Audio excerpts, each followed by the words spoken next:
Hello అండి. స్ప్రౌట్స్‌తో మనం ఎన్నో చేస్తుంటాం. ఈరోజైతే నేను డిఫరెంట్‌గా ఒక స్నాక్ ఐటెమ్ అయితే చేశాను. మన కుటుంబ ఆరోగ్యాన్ని కాపాడుకోవడంలో మెడిసిన్ చదవని డాక్టర్లమండి మనం ఏదైనా బెస్ట్‌గానే ఆలోచిస్తాం. ఇప్పుడు ఎలా తయారు చేయాలో మీకు చూపిస్తాను పదండి. ఒక కప్పుడు మొక్క పెసలు బ్లెండ్ చేసేసి తీసుకున్నానండి. ఉడకబెట్టిన దుంపలు 3 ఇలా స్మాష్ చేసేసానండి. చేసేసి దాంట్లోనే వేసుకున్నాను. దాంట్లో ఉల్లిపాయలు, పెద్ద సైజు ఉల్లిపాయలు ఒక 2 అండి, అవి కూడా ఇలాగ చాప్ చేసేసి పెట్టుకున్నాను. మిరపకాయలు కూడా చాప్ చేసేసాను. అల్లం, కరివేపాకు, ఇవి గుమ్మిడి గింజలు, అవిసి గింజలు, పొద్దుతిరుగుడు గింజలు అండి. వీటిని ఇలా పౌడర్ చేసి ఇందులో వేసుకున్నానండి. ఇందులో బ్లాక్ సాల్ట్, కొద్దిగా చాట్ మసాలా, కొద్దిగా జీరా పౌడర్.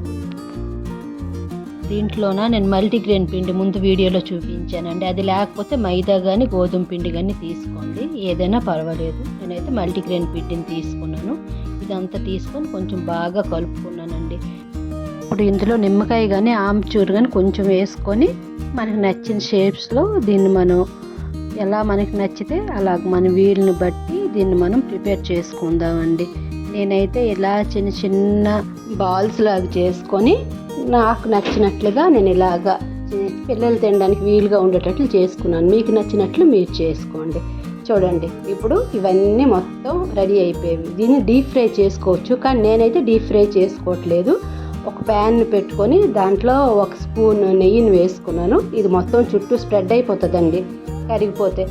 అలాగా మొత్తం అయిపోయిన తర్వాత అంతకంటే ఎక్కువ వేసుకోవాల్సిన అవసరం ఏం లేదు. అప్పుడు ఐటెం టేస్ట్ అనేది మారిపోతుందండి. ఎక్కువ నెయ్యి వేసినా బాగోదు. కాబట్టి కొంచెం నెయ్యి వేసేసి అలాగా 1 by 1 అన్నీ ప్యాన్ చుట్టూ పెట్టేసుకొని ఒక 5 నిమిషాల నుంచి 10 నిమిషాల పాటు దీన్ని మూతనైతే పెట్టుకోవాలండి. సిమ్లోని మాత్రమే వేగాలి. ఫుల్ ఫ్లేమ్ పెట్టుకున్నారనుకోండి కిందకి మాడిపోతుంది, లోపల ఉడకదు. అది చూసుకొని పర్ఫెక్ట్గా రావాలంటే సిమ్లో ఒక 5 నుంచి 10 నిమిషాల పాటు పెట్టుకొని ఆ తర్వాత మూతను తీసి 1 by 1 చూసారా ఎలా టర్న్ చేసుకుంటే అలా మొత్తం అన్నీ వేగిపోయి. ఇప్పుడు ఇంకొక 1/2 స్పూన్ నెయ్యిని అయితే వేసుకున్నాను. వేసుకొని కొంచెం వేగిస్తే మన హెల్దీ స్నాక్ రెడీ.